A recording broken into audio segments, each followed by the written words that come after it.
de Lyon. Et parmi les œuvres que nous découvrons régulièrement, il y avait 2-3 noms de prêtres artistes qui revenaient régulièrement, mais on s'est rendu compte qu'on savait très peu de choses d'eux. Donc la curiosité et puis l'étude scientifique demandaient d'aller plus loin et de chercher quelle était leur vie, leur formation, leur parcours de prêtre, la qualité de leur création aussi pour replacer telle ou telle œuvre dans une création, dans une œuvre plus générale. Donc je remercie Christiane Servant, qui est historienne de l'art et membre bénévole de la commission d'art sacré, d'avoir accepté de mener l'enquête pendant 1 an pour découvrir petit à petit, non pas 2 ni 3, mais une quinzaine de prêtres plasticiens, peintres, photographes, sculpteurs ou mosaïstes. Et rapidement, nous avons remarqué que certains étaient multitalents et avaient notamment des talents dans le domaine de la musique, qui nous est un petit peu plus éloigné. Et c'est pourquoi on a profité de la présence de Clément Perrier, que je remercie également, qui est musicologue, organiste, carillonneur et chef de chœur, et membre bénévole de la commission d'art sacré, qui a accepté, lui, de mener l'enquête sur les prêtres musiciens, parce qu'on avait un nom qui revenait très souvent, c'était Marcel Godard, mais là encore, il a trouvé énormément de prêtres, plus d'une trentaine, dont une quinzaine sont dans ce livre, puisque nous avons conservé les compositeurs et les chefs de chœur, mais que nous n'avons pas mis dans le livre les instrumentistes de manière volontaire, devant la difficulté de poser des critères objectifs de hiérarchisation entre tel ou tel. Donc on a préféré ne pas traiter le sujet des instrumentistes, donc c'est pour ça qu'il y en a une quinzaine, et voilà, qui ont marqué l'histoire de la musique religieuse dans le diocèse, mais aussi au niveau national. Alors 3 remarques rapidement. D'abord, je suis très heureuse, et nous sommes très heureux, les auteurs et les membres de la commission d'art sacré, que ce livre parle des hommes, et pas seulement des œuvres. Nous, on traite souvent des œuvres, donc c'est notre travail. On parle quand même des artistes, bien sûr, mais là, on est vraiment plus dans l'humain, et ça, c'est quelque chose qui nous réjouit.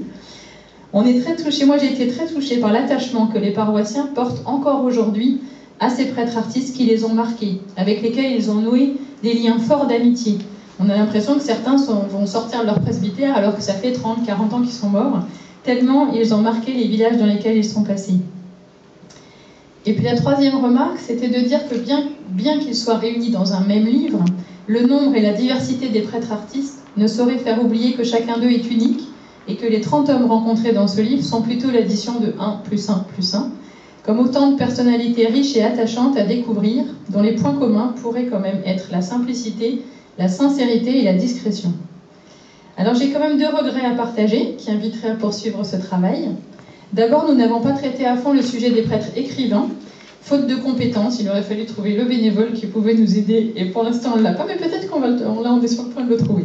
Mais ils sont nombreux ces écrivains, et je suis ravie que le père Max Bobichon ait accepté de faire la préface, parce que ça permettait de replacer les écrivains, et merci beaucoup à Gérard Truchet qui a pu écrire sur Monseigneur Lavarenne, donc président de la Société des Amis de Guignol, qui a pu écrire sur Monseigneur Lavarenne et rectifier un peu. Il y a aussi un 3e qui est dedans parce qu'il a beaucoup de talent, c'est Jean Vuillat, le chanoine poète, qui était à la fois musicien et à la fois poète, dont on reparlera tout à l'heure. Et puis le 2e regret, ce sont que les autres diocèses n'ont pas encore traité ce sujet inédit et assez originel des prêtres artistes, et que donc nous avons dû nous limiter aux seuls artistes du diocèse de Lyon, nos seuls prêtres artistes du diocèse de Lyon, sans pouvoir les replacer dans un contexte national plus large.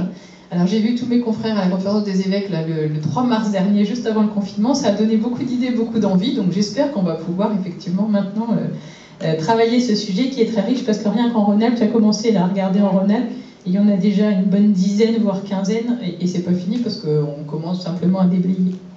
Alors je termine en remerciant très chaleureusement Monseigneur Gobillard pour son soutien et son enthousiasme devant ce sujet original, ainsi que les 6 prêtres artistes et le père Bobichon de la confiance qu'ils nous ont témoignée alors que nous venions les interroger sur leur vie pour mieux les connaître. Merci des belles rencontres et des bons moments que nous avons passés ensemble et que nous n'oublierons pas. Un grand merci aussi aux éditions Lieu-dit, dont Isabelle Vincenzini est là. Merci d'être là, avec lesquelles j'ai toujours autant de plaisir à collaborer après le livre sur les églises du XXe siècle du diocèse de Lyon.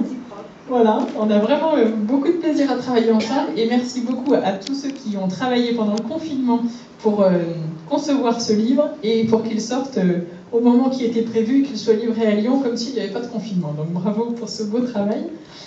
Vous nous avez confectionné un joli livre à la maquette moderne, aux illustrations vernies qui subliment notre propos, et ce malgré le confinement. Merci beaucoup aux 2 photographes. On a Laurent Claus, peut-être tu peux te lever Laurent, que tout le monde te repère bien. Martial a dû repartir, mais voilà, on peut effectivement le remercier pour les très belles photos. Tu avais participé avec nous au livre sur les églises du XXe siècle que j'ai mis là. Et merci de nous avoir suivis sur ce nouveau projet autour des prêtres artistes. Et puis merci au père Bruno Martin qui n'a pas pu être là, supérieur de la Maison des Chartreux, qui a écrit la notice qui ouvre le livre sur le père Blanchon. Enfin, grâce à la carte à la fin de l'ouvrage, qui a été réalisée bénévolement par un cartographe qui s'appelle André Cereza, qui n'a pas pu être avec nous, je vous invite à découvrir par vous-même les réalisations des prêtres artistes.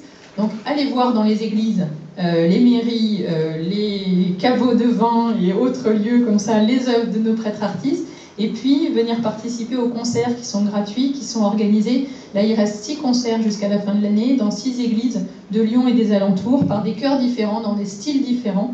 Et donc, voilà, je vous invite à venir découvrir ce patrimoine.